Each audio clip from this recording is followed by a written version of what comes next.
This is Star Wars The Clone Wars, Season 4 and 5, and 7, the last one, which is exclusive to Disney Plus. Okay. And what I'm going to do is just go through, like, Season 4, 5, 6, and 7 all together, and also Revenge of the Sith, because, like, both of them are, both centre stage of Anakin basically becoming Darth Vader, because we all know what's going to happen anyway. We know Anakin is going to be Darth Vader, Obi-Wan Kenobi going to probably go off into the sunset and, like, become a old man until Rebels comes around. Yep. And probably the Republic is dead.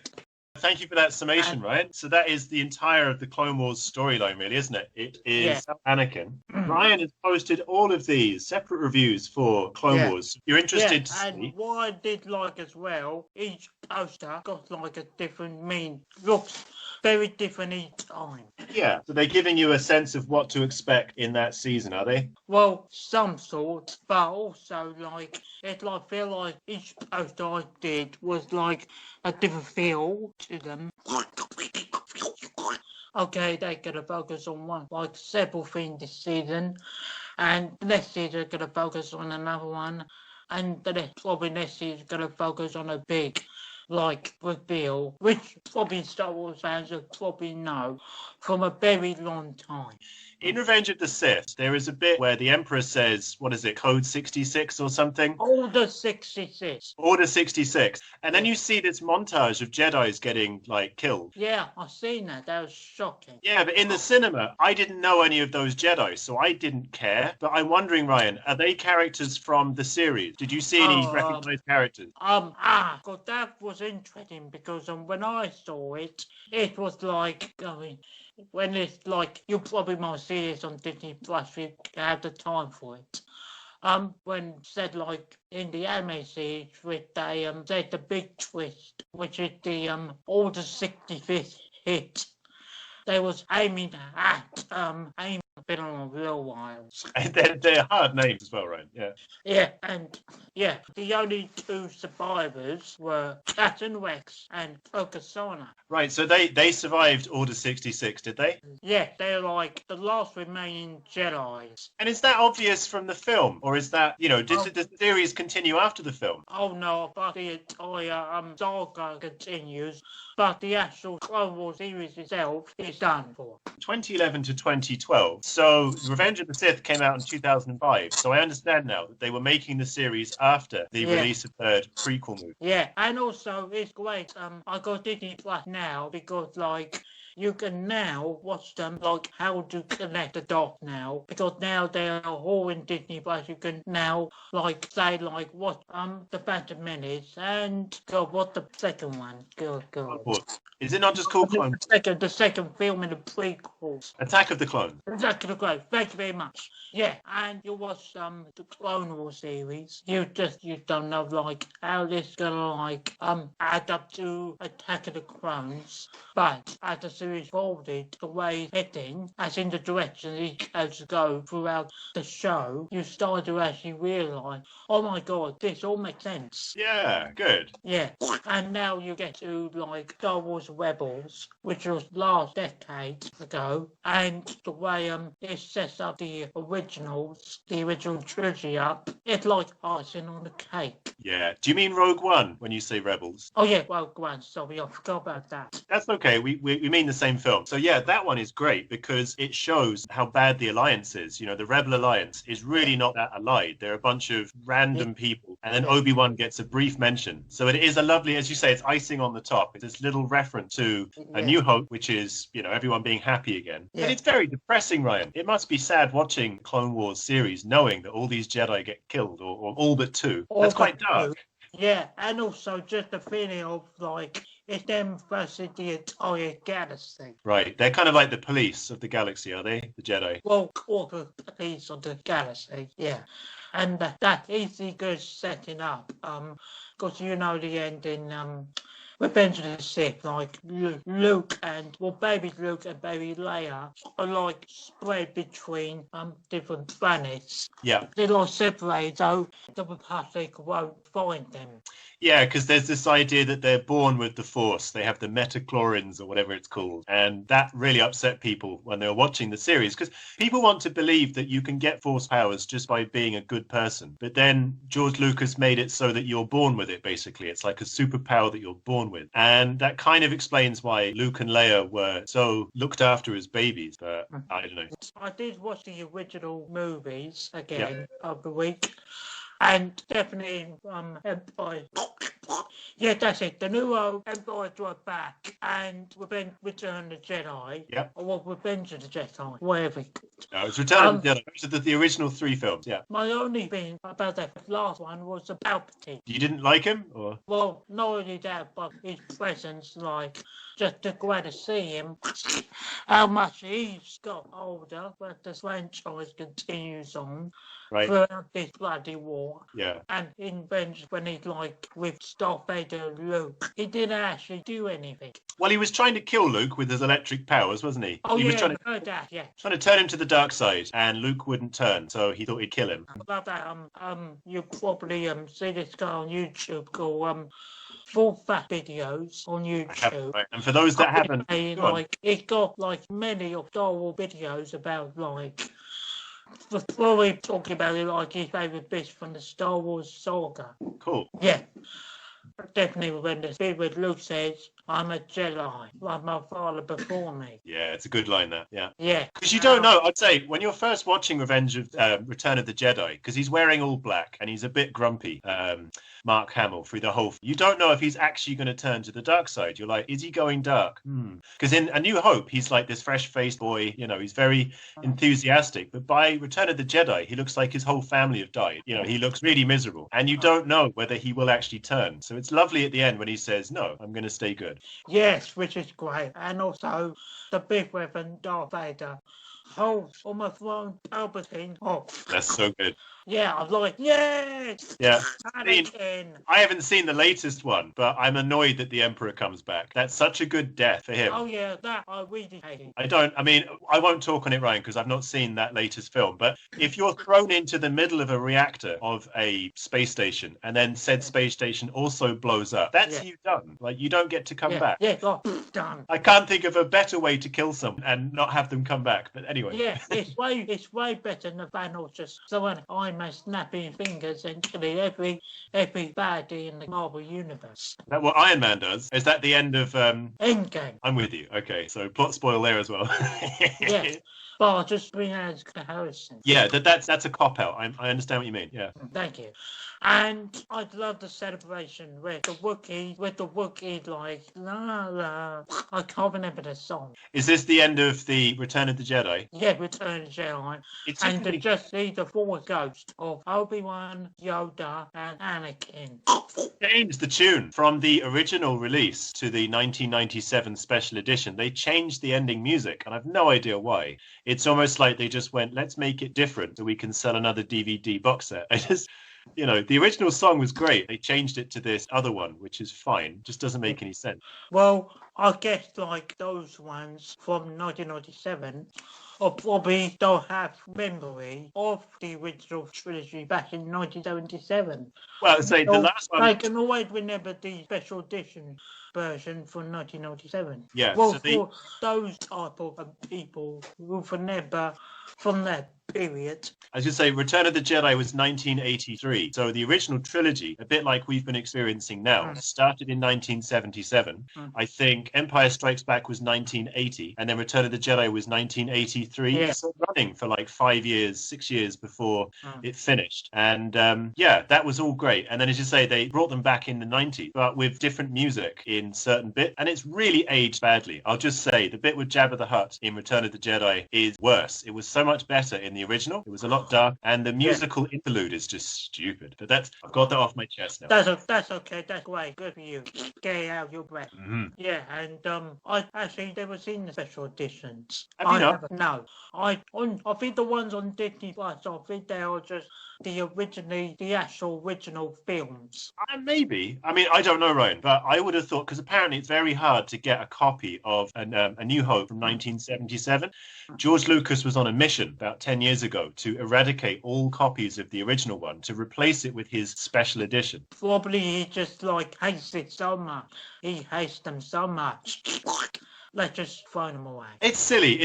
Because when you have the special editions on VHS, which I have, he does an interview at the beginning of each film where he talks about, we wish we could have done that special effect better, but the times were, but now we've got CGI. What he fails to realize is people love the original. They love everything about it. But I think the original trilogy is actually one of my new favorite trilogies of all time. Oh, good man. It just had magic. It was lightning bottled. It was great. Yeah, I'll see that from people from that time period. It just was instantly popular, yeah. But the 1997 one, right, because I'm old enough, I went to see that in the cinema in 1997, and that was wonderful. Oh. It was so good to see. Sorry, I thought you were going to say 1977. My God. I'm actually a vampire. I'm 100 years old. And the last thing I was going to say before we move on to our other scheduled program today is I got worked it out, as in in order of the timeline, which is the Phantom Menace, Attack of the Clones. Attack of the Clones, thank you.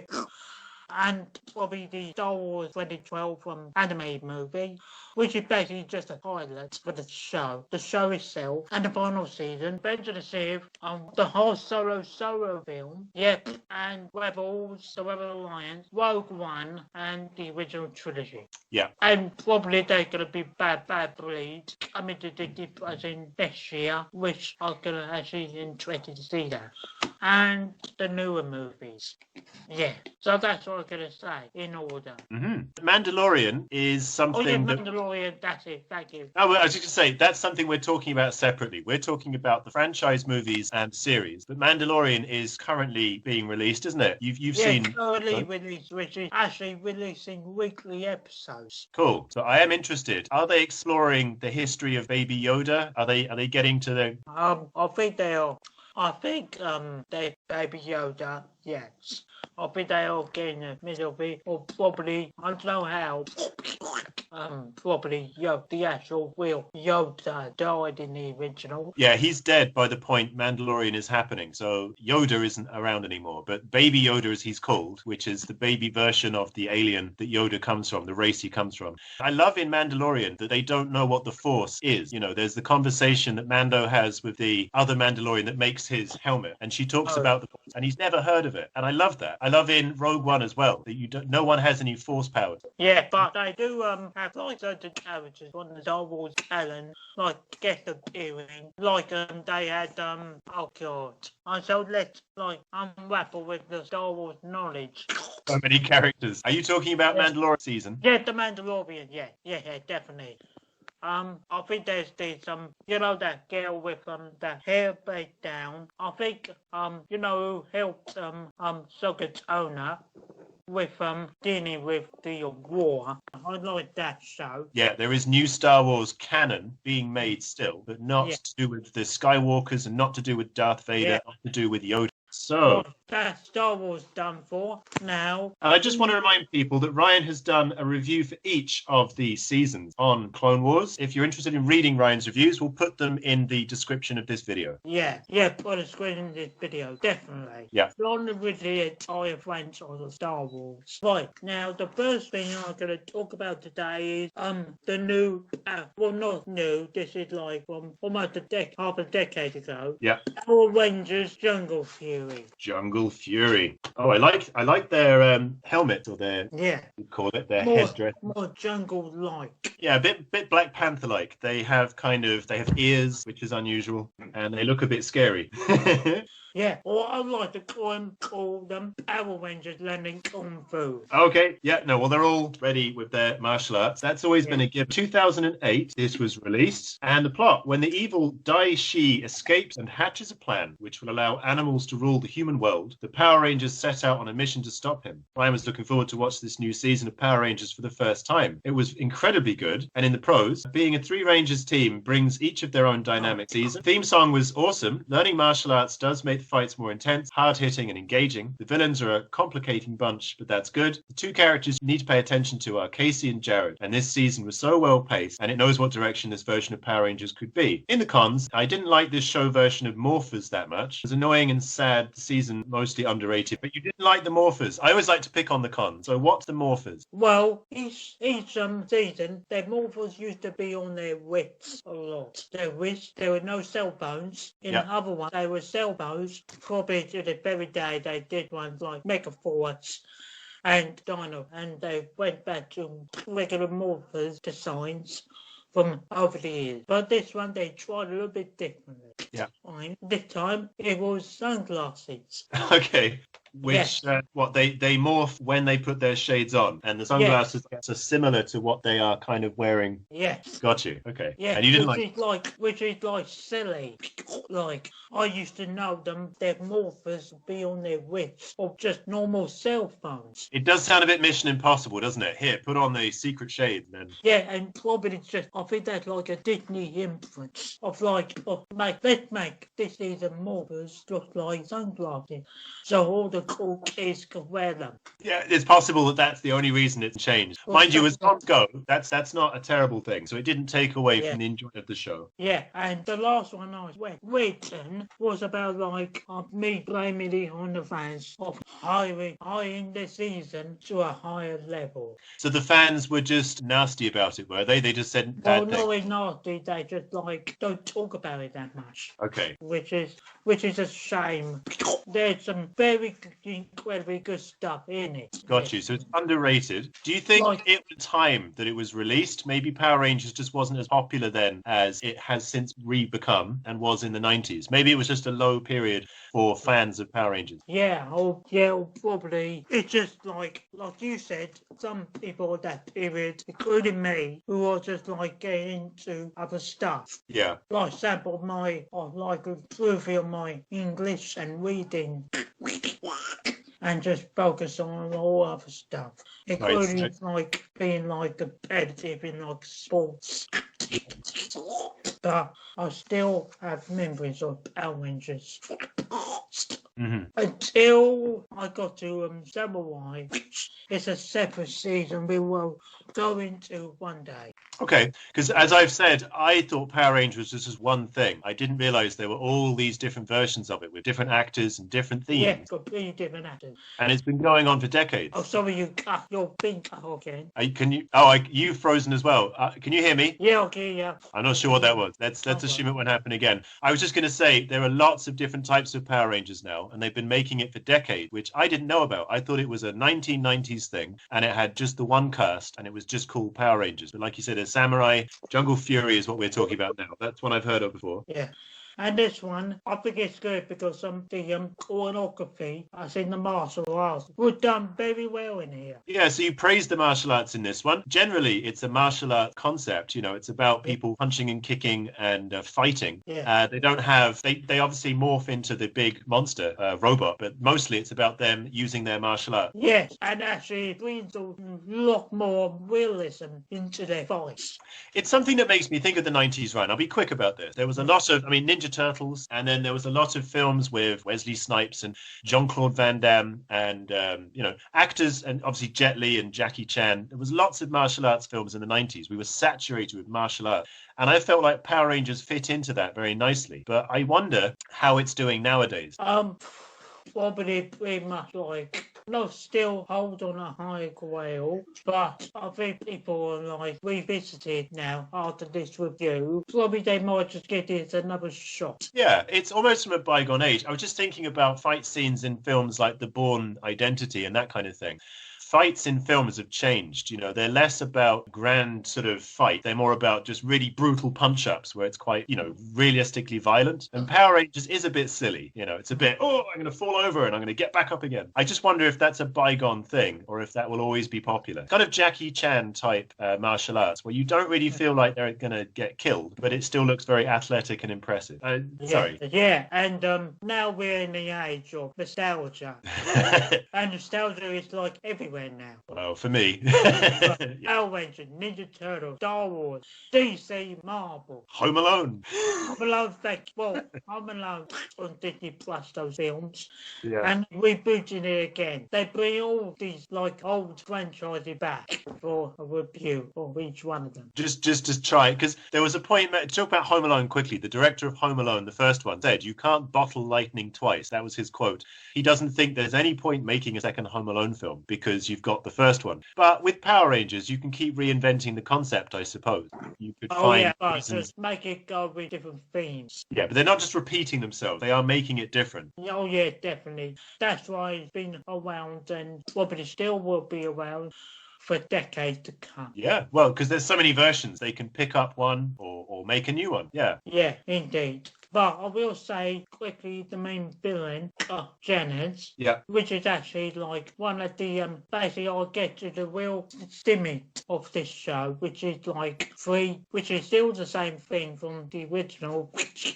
A group of teenagers come together from the Power Rangers to fight evil. And are they selected or do they choose to be Power Rangers? Well, yeah, that's going to be complicated. They chosen by force because like one of their like aggressive like students, Jedi,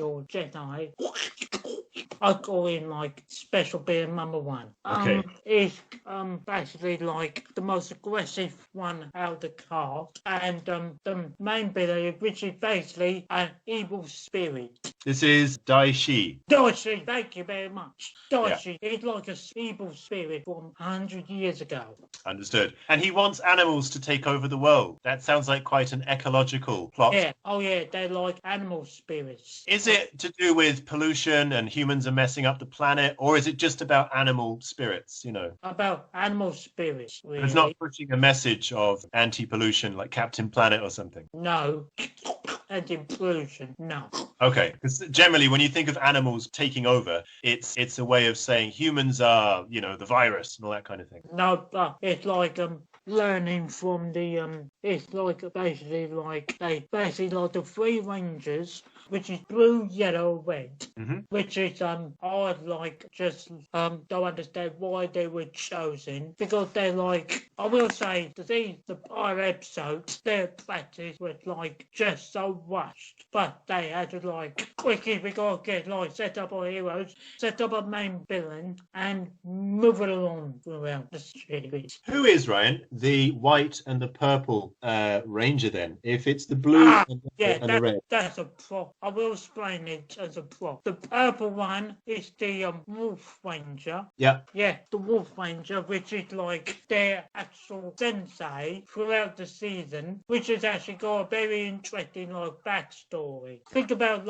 it's like Peter Quill, but not like balloping across the galaxy. He's learning Kung Fu, teaching the kids the art of Kung Fu. Yeah, and Japanese knowledge. Ryan's put the locations for production. So Auckland, New Zealand, Kyoto, Japan, and Tokyo, Japan. Yeah. So it's filmed between New Zealand and Japan. That's wonderful. Yeah, that's great. Give it its own feel. Give it its own feel. Yeah, it's parts of the world that we've not seen. I mean, Power Rangers that I was aware of, and my memory might not serve, but I was quite sure it was in America, the first one. Well, that's why you learn new things every time. Absolutely. No, if I'm right about that, if Power Rangers began in the States, but now it's in New Zealand and Japan, that's lovely because it takes you to different places. It's not like Buffy the Vampire Slayer where you're always in Sunnydale or whatever, you know. I know. You can go to new places. Yeah, but this one, it's got like I really like the theme song of this. Oh, good. Yeah. It's not with like the original song, like Go Go Power Rangers, you're my morphine. None of that. Right. More like a air guitar, like uplifting like music, Excellent.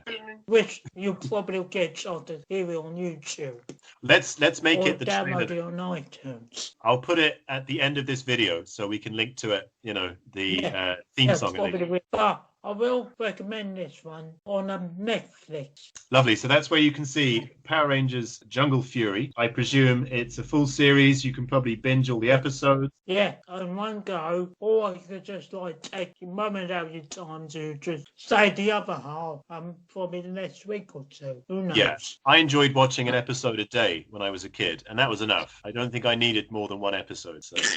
Right, the next one we're going to talk about is Tenet. Oh, fantastic. Okay, Ryan's review for latest Christopher Nolan blockbuster, Tenet, sorry.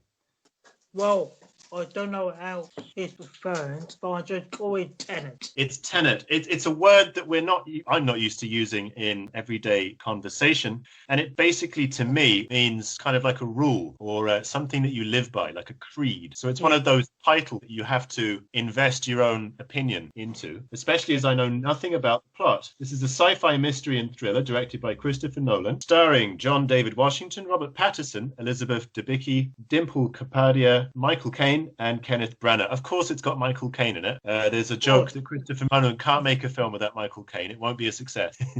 or he just, that's the only way Michael Caine could get work now. Well, good for him. He with Christopher Nolan, which is great. I mean, he's had a career as long as Sean Connery, and he's still going. So that's props for him. The plot: a secret agent embarks on a dangerous time-bending mission to prevent the start of World War III. Ryan was looking forward to this new Chris Nolan film since before the pandemic, and I'm really glad you mentioned that. Pros: hearing about the concept for this film sounds like a fresh new idea with established genre. The performances are very good. Nolan's done it again, trapping the viewers to realise experiences way far from our own. After watching this performance from Robert Pattinson, convinced he can pull off a Bruce Wayne type character, and each action sequence are incredible. In the cons, certain people won't get this film by their first viewing. Some of the main characters didn't have any backstory whatsoever, and this film doesn't ask any questions on what's happening. That's a very interesting point, Ryan. So it's a high concept movie. It's about this time-bending, stopping World War III concept, but the characters are not brilliantly drawn out. Oh yeah, definitely. Not probably well drawn out. I've read about this. So for one, there is so Kenneth Branagh plays like a Russian mobster or an oligarch. Yeah, to be honest, I cannot get what his character was, really. Yeah. Well, to me. And his wife is kind of the love interest for the main character, John David Washington. So he's kind of meant to be in love with her, and she's not really in love with Kenneth, and Kenneth is in love. But apparently the chemistry on screen is not great. Like, you don't get this sense that they actually care about each other. Well, except for John and Robert. Okay, so Robert Pattinson's performance, you've said that he was very good. That's kind of the thing, Ryan. I've read a review about this film a while ago, and it said that the characters are not very well developed. That is a failing of Christopher Nolan, I think. He doesn't care about making the characters make sense. Like I had with Dark Knight, some of the plot, I was like, what's happening? I'm not following. And he's expecting me to be following. So he asks a lot of his audience. I can see what you mean, but I think with the Dark Knight, I think people get that harsh because it comes to people who know your knowledge of Batman. They probably don't think about that movie that much. What you just said. Heath Ledger steals the show. What I was thinking about with Dark Knight was when they go to China and he's trying to arrest this guy, and then I was thinking, where am I going with this film? Why is it doing all this? Like, why is Bruce Wayne leaving Gotham? My geek brain just had that was the Dark Knight Rises. Oh, sorry, that was the third one, was it? Yeah, that's the very last one. Oh, I'll tell you what it is. It's where they're going after all the mobsters with the RICO Act in the second one, and then the Joker kind of makes his move. And so, in hindsight, it's actually probably quite clever. But when I was watching the film, I was just thinking, this isn't what Batman does. And the film cuts from this scene to that scene, and then Commissioner Gordon's talking to these guys in a bar. Then it's suddenly here, and Christopher Nolan has a way of cutting from scene to scene. Famously in Inception, you're having to keep 5 different plots in your head at the same time, and that can be a big ask. Oh yeah, but I will say this. I will best say Robert Pattinson. He did probably the best job I've seen him in. Said the Twilight films. Yeah. This one was a definite step up. Actually doing well playing a rip-off of Bruce Wayne type character. Mm. Yeah, and actually I'm looking forward to his Wild Batman in the next couple of years. Brilliant. It reminds me of Daniel Craig in the film Layer Cake. You know, that was what set him up for James Bond. People were like, yeah, you make a good James Bond. So with Robert Pattinson, maybe he can be the next Bruce Wayne based on his performance in this film. Oh, yeah, definitely. But everyone else, including the main character, I didn't really care about him that much. Yeah. Like with Kenneth Branagh. Kenneth Branagh, I had no idea. But for what he does in the film, actually did a pretty good job. He's just a good stock bad guy, isn't he?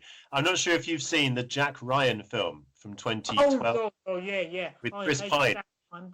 And Kenneth Branagh he's just stock bad guy, isn't he? I'm a Russian bad guy, you know, and he seems to just do that. Yeah, and Chris Pine is pretty much like just a bland hero. Yeah, he's just an ordinary nice guy. Yeah, he's not Harrison Ford. No, bless him. He's still screen watchable. But the point is, I get this feeling that Christopher Nolan is almost annoyed that he has to have characters in his films. He wants the concept, but he doesn't want to have characters who have names and have backstories. He doesn't care if they came from this place and they're married. But that's what makes character. You need to invest in the story of a character in order for the audience to care about them. Yes, indeed. And I feel like this is a complicated film, but I think it's not. But I think it's definitely well made. I like having the concept to talk about time travel and what it means, which is probably one of the best feelings when you think about this film. Great. Does the time bending make sense? Did you understand the rules? Well, not really. That's right. You know what you were going on, but I'm trusting the movie. I'm trusting it okay then, let's get this a go and see what he's got for us. That's very well put, Ryan. You've just got to put your faith in the director and hope that by the end of the film, it's not been a complete waste of your time. So Christopher Nolan has earned that. He's earned people's trust because he's made good films. So you're willing to give it a go. Yeah, to be honest, the only films I've seen from him were Inception, Dark Knight, The Dark Knight Rises. Oh yeah, I've got Batman Begins. Yeah. And Inception with Matthew McConaughey and Anne Hathaway. Oh yeah, so hang on, is that the one where he goes out into space? Interstellar, that's it. Interstellar, that's the one. Well done. Yeah. I'll get confused between Interstellar and Inception. Yeah, because what he does, he picks out these words that we don't use in conversation, and he makes that your title, and then everyone has to get used to saying that. The one that I mentioned a while ago, Ryan, is Memento, another of these words that you don't often use, and that's a really good film. It's got Guy Pearce, and it's really good. That's from 2001. Right. I probably will, thank you very much, cash that up at some point. Yeah, give it a go. It's a film that plays backwards, so it's similar to his time-bending thing here. Yeah. And just before we get to our last one of the day, I just want to recommend a old documentary. You probably might see this one, which is The Rise and Fall of ECW. Okay. Which is for Extreme Championship Wrestling. Yeah, thank you for that. Yeah, which is you want to ban in the 90s when every pro wrestling go extreme, then this one will be for you. I feel like the word extreme will get thrown around in wrestling a lot. You know, it's extreme. What makes it extreme? Well, it's a different style from WWF and WCW back in the day. Is it more violent? Yeah, more violent, more no holds barred in your windows, blood, gore. Right, gore. That's enough. People put through tables. Yeah, if you mention the word gore, that conjures up enough. So, and it's downfall. So, Extreme Championship Wrestling was, I presume, kind of taken over by WWE. WWE brought them in 2001. But they were suffering anyway. Is that the point? They were already going out of business. I thought you didn't grow up watching ECW. No, I never heard of ECW. We spoke about, I was WWF and I was aware of WCW, but I never watched it because it was like the anti, I didn't want to. Yeah, it's the anti-culture from WCW and WWF at that time. It was wrong. It was a flavour. It was more violence, more in your face. exactly. Okay. Yeah, which I can leave out to the people, probably you, to watch it for yourself. Okay, maybe. As I say, we talked about nostalgia earlier, so my thing is all about the characters I already love from WWF, and I probably would find it very hard to love a new character, because I'm old now. I can admire them, but I can't fall in love with them like I did Andre the Giant or That's okay. That's fair enough. That's okay. But I'm glad that you're putting it out there. So this is Netflix as well, or would it be on DVD? WWE Network. So of course, WWE are telling the story of the downfall of one of their rivals. The rise and the fall of ECW. So in fairness, it is about the props as well as the Yeah, exactly. Cool. And so that's just WWE Network, which you have to subscribe for. So you'll look that on Google. If you had like the DVD copy of it, give it a watch. And maybe you can buy that from their store as well, so you could stream it, but also maybe shop from their website. Or from either eBay or Amazon or whatever you desire. Okay, there's ways and means. Yeah. So our final one of the day, which is Yu-Gi-Oh! The final season. Aha. Okay. Hey, I'm getting very good at spelling Yu-Gi-Oh! Now. So season 5. Yeah.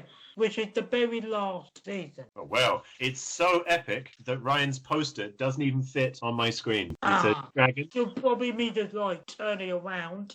Oh, very good, Ryan. Very good. Thank you. So that is the entire poster. It's so big. That's great, though. So this epic monster is one of the God monsters. God monsters. Okay. This is what you get when you actually buy the DVD versions. Yeah. So this is the final, or for all the big storylines, come to formation throughout this season. From the Pharaoh's lineage, from the Shadow Games with Sakura and the Spirit of the Leaden Ring and Yuki's reputation as a duelist and some random one in between. Can I ask, Ryan, if the cast are voiced by younger people and this is the 5th year into it, is it the same voice cast as the same voice cast doing their final stop in this franchise? Yeah, just wondering how they've aged over the course of it, whether you feel like they've grown up. Has Yugi grown up? Well, the actors are, but not the characters themselves. They're all done in computer. Yeah, so the series or the program is assuming that it's all pretty much the same time, but it's just taken years to tell the whole story. Which is got 4 acts in it. Yeah, so Ryan has listed all of the plot synopsis you would need for this series. Ryan's very good at doing this, by the way, because he's talking about many episodes of one program, which is very hard to do in one review. But Ryan has summed up basically what you'll get from the whole thing. So Act 1 to Act 4. Act 1 is Grand Championship. Yeah, which is another Duel Monsters tournament, which is ended just a right amount length. So moving on. So Act 1 is the first episode to a certain episode, and then Act 2 takes over the program. Or do they intertwine? Are they overlapping? Well, this is about this is Kyber's idea of creating a Grand Championship tournament to basically send the best viewers around the world to come to prove their dual talents to the biggest stage of the world.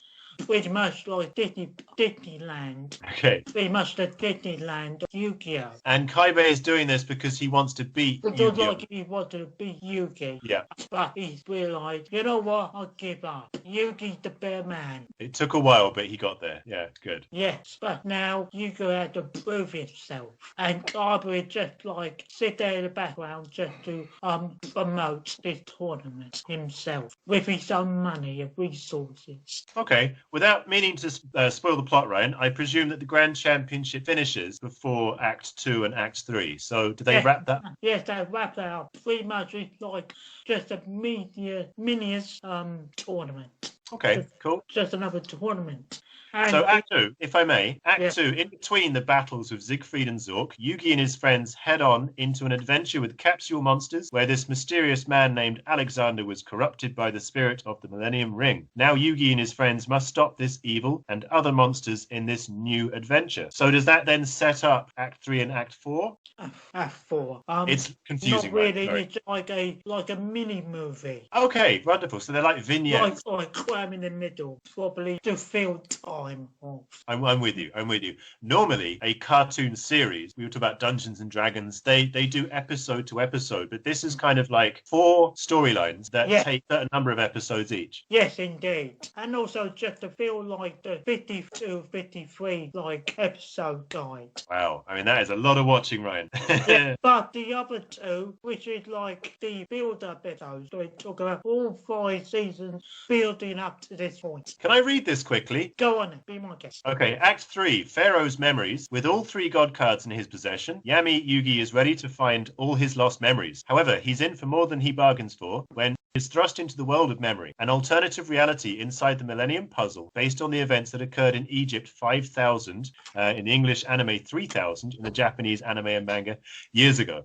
There, the pharaoh must relive the last days of his previous life, fighting his old enemies and reuniting with his old friends. But his new friends have not forgotten about him, and Yugi and his friends travel inside the Millennium Puzzle to find the world of memory and help the pharaoh recover all his memories. However, Yami Bakura won't let the pharaoh gain all his memories just yet, as he plans on using the info gained in the world of memory to gain the powers of the Millennium items and reawaken an ancient evil that has remained dormant for the past 5,000 years. So that sets up Act 4. Yeah. Okay, Yeah. which is the final duel. Yeah, which is actually the most emotional send-off throughout this entire franchise, which was all building up towards Yugi and the Pharaoh had to be split apart, which I'd leave it up to those to watch it for themselves. Yeah, it sounds like it's a wrapping up of all the story thread. You know, that it begins by saying most of the quest is complete. Pharaoh Atum has obtained all 7 Millennium items, acquired all 3 Egyptian god cards, defeated Zork, the Dark One, and Yami Bakura in the memory world, and has found out all about his past, including his name. Now the Pharaoh can quietly leave the mortal world and join his faithful priest in the afterlife. However, the doorway to the afterlife can only be opened if the Pharaoh is defeated in a duel. Yugi takes on the challenge, dueling Atum to let Atum go. Even though Atum would very much want to go to the afterlife, he has good pride in his skills, never letting anyone defeat him easily. That sounds like such a good plot, because they both want the same thing, but his pride as a fighter means he has to fight Yugi. That's cool. Yeah, but sadly, Kaiba was welcome to step up to the plate. Because all we want to actually get his win back. Right. But he realised little G had to do it for himself. Yeah. And in order to move on with himself. And it sounds like one of those, because the Pharaoh and Yugi were basically the same person for a lot of the program. Yeah. So now they have to fight each other. That must be quite tragic. Oh yeah, definitely. It ended the story actually really well done. Fantastic. And most of the friends are just getting teary-eyed sometimes for this. Probably going to say goodbye, either one of them. There's a word that I've used before when we were talking Lord of the Rings, which is mawkish. That's where things are overly emotional and you're just like, this is annoying now. And I think of the last Lord of the Rings film, where it was like half an hour of slow motion hugging and crying, and I just thought, I'm bored of this. So I hope this program isn't as bad as that. But right at the end of his review, I'm excited to rewatch this season again. This last season was a successful conclusion to this franchise. In the prose, it pulled out all the stops and wrapped everything up in a satisfying way. The Pharaoh finally gets his answers about his past. The last 3 chapters are my new favorites in this show, and this season was full of emotion, worry, hope, and a feel of rewarding. In the cons, the Grand Championship tournament felt like a waste of time, and all the other seasons of these shows can be very exhausting to keep up on what's going on. But you would recommend people do just to get to this point. Yes, as long as the rest of the series. Yes. Because I think it's very rewarding to see season 1 and season 1, 2, 3, 4, 5, and 4, season 4, even to the ending. It'll be such a rewarding experience to watch these at the same time. There you are. Harmless fun, a plot that does go somewhere, and 5 seasons, each with 50-something episodes. That's a lot of anime watching. Good stuff. Yeah, but I can imagine afterwards everybody will be like, do this. Probably you'd be like, what else did I do with my life after I finished this? Well, I'm sure Ryan has many more things to watch, and we look forward to hearing more from you next week, Ryan. I just want to say thank you very much, and probably next week we'll go probably Monday, we'll probably go diving into the rise of Fall of ECW, probably on Monday, and for next Thursday we might be talking about completely different subjects. Cool. Yeah, give us a reveal. Sorry, here we are. Oh, fantastic. So we've got characters from Power Rangers, Yu-Gi-Oh! Boogie, Tenet. Yes, with the big door. Wonderful. Good man. All right, cool. You get on with that, Ryan. Thank you so much. And I'll speak to you on Monday. Okay, okay. All right, dude. See you later. See Bye. you later.